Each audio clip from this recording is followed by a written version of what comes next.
Hi, I'm Peg Ivy, and I've been a caterer in the San Ynez Valley of California for the past 35 years, yet I grew up in a home without a written recipe.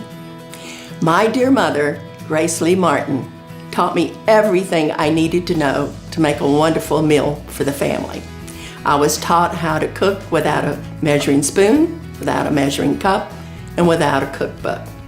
At my mama's side, I learned how to take a pinch of this, a dash of that, and turn ordinary ingredients into a delicious meal the family absolutely adored. When my daughters started asking me for recipes and there wasn't any written down, I started this 10-year journey of cooking, testing, and retesting to get the measurements absolutely perfect. I am proud to say that a dash of Southern is the result of that wonderful work. And I'd like to tell you about my book. This cookbook is a hardcover book. It's embossed on the front and down the spine with a protective jacket. This jacket is the view of my backyard.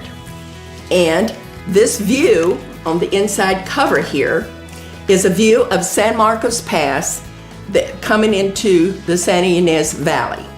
The back photo is a picture from the San Ynez Mission in Solvang.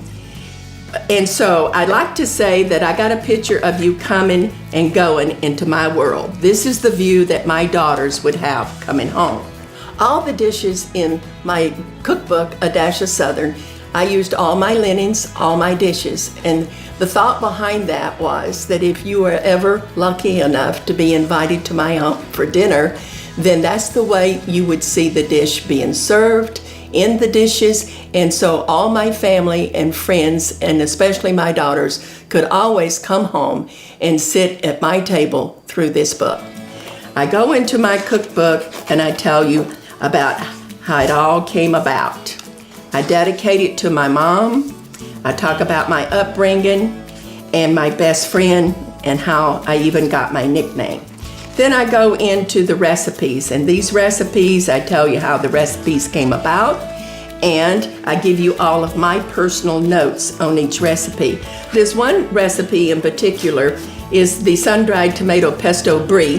This is written from a caterer's standpoint where you can prepare everything ahead of time. The longer you prepare this and keep it wrapped tight in saran wrap in your refrigerator and give the pesto time to permeate down into the brie, the better it's going to be. I've got my savory cheesecakes. I'm known as the cheesecake guru of the San Ynez Valley. I have 101 different cheesecake recipes.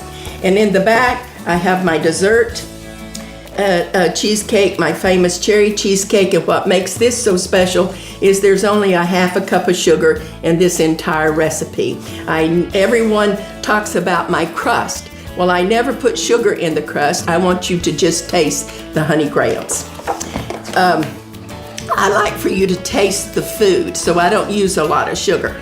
Now, when we get over here, you'll notice that this book lays flat. And the reason for that, it doesn't bow, it lays flat because I had my book hand sewn for a shelf, so it will always lay flat. The paper is treated so that you can just wipe it off. There's a lot of wonderful salad recipes in here. Each one has its own salad dressing, which I believe that this dressing makes the salad. Then we have my wonderful crab salad that I put in crab puffs. But perhaps you don't want to do crab puffs. So just make the salad, have it in the refrigerator, and then you can stuff it into a half of an avocado, a croissant, or if you really want to knock it up and make it 5-star, buy you some sheets of puff pastry, bake them, and then build you a crab Napoleon with curly leaf lettuce, and it's absolutely 5-star. I have a lot of soup recipes in here, and one of them in particular that I want to show you is my Southern pecan soup. This was created for not only me, because in the South, peanut soup is very popular. And if you go into a restaurant, you'll find peanut soup on the menu. Well, I'm allergic to peanuts, so I wanted to create something like that without using peanuts. So I came up with a good Southern pecan soup. I serve this with cornbread biscotti on Christmas Eve, and people absolutely love it. I go over to my chef specialties. I have the Chateaubriand with Béarnaise sauce. I teach a lot about how to make Béarnaise sauce. But one of the things I wanted to show you is this individual beef Wellington. It is the most intensive recipe in my cookbook. But I'm telling you, you must do this. And the reason I'm telling you to do this, I want you to get in your sweatlanas, have a glass of wine, and turn on some music and make this on a day when you're not going to do anything else except be creative. Because you're going to create 8 individual beef Wellingtons that will be individually wrapped in press and seal and then put into a Ziploc bag and frozen. It is cooked from a frozen steak. So stay with me. If you do this and you have 8 individual beef Wellingtons, just think about it. You can do it in October. Now you're ready because they're going to stay at least 6 months in the freezer. You're ready for Thanksgiving. You're ready for Christmas. You're ready for New Year's. Or what about just a surprise pop-in over the holidays when people arrive? And how you do this to make it absolutely perfect for everyone is when you make these individual beef Wellingtons in the puff pastry, you cut your meat thicker for rare, not so thick for a medium, and less for a well done. Then you put an R in the pastry for rare, an M for medium, and a W for well done. In 36 minutes, it's done. Then when everybody cuts into their beef Wellington and it's cooked perfectly, they say, how did she do that? Well, she did that on a day when she really wanted to be prepared for the holidays. You're prepared for a birthday, for an anniversary, for whatever. If you want to have an intimate dinner for 2, you take 2 out. If you want to have an intimate dinner for 4, you take 4 out. But hey, we're going to have a party, we do all 8 of them. So it's a wonderful, wonderful meal. Please don't be intimidated to not try this. It's a lot of wonderful, just different kind of recipes. This a warm turkey salad has a fresh tarragon vinaigrette, which is really, really nice. Also, I have my famous pork chops here, which is only 3 ingredients. A lot of people love that, especially the guys. They get into the side dishes, and I've got some wonderful, wonderful side dishes. My beet salad is pretty unique because when you make this beet salad, I suggest that you always keep 1 raw beet because you're going to shred it raw, and then that raw beet gives it the crunch with the cooked beet, and it really makes it yummy. A lot of different wonderful recipes in here. I have a lot of gluten-free cookies. My upside down apple pie has a really funny story behind it, and I give you the whole story in the book. But let's just say that I've always felt that discovery comes from doing an ordinary thing a different way.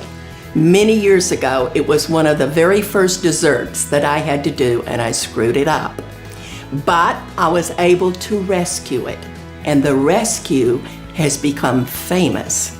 At any charity event that I donate this pie, the starting bid is $75. So that tells you something about the upside down apple pie. It's really fantastic.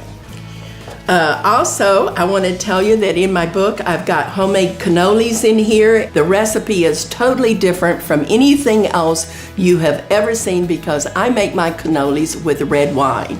And honey, they are delicious.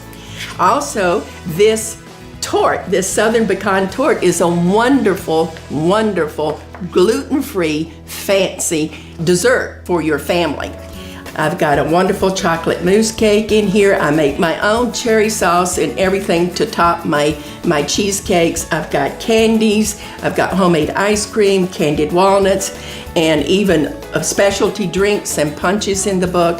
At the end of the book, I give you all of my 35 years experience of party planning, decorating ideas, menu planning, and hints that is invaluable. You also get 160 of time-tested recipes that's been handed down for generations. And this treasure is available to you on Pegalicious.com. Go there today and purchase your treasure so that you can enjoy these wonderful dishes.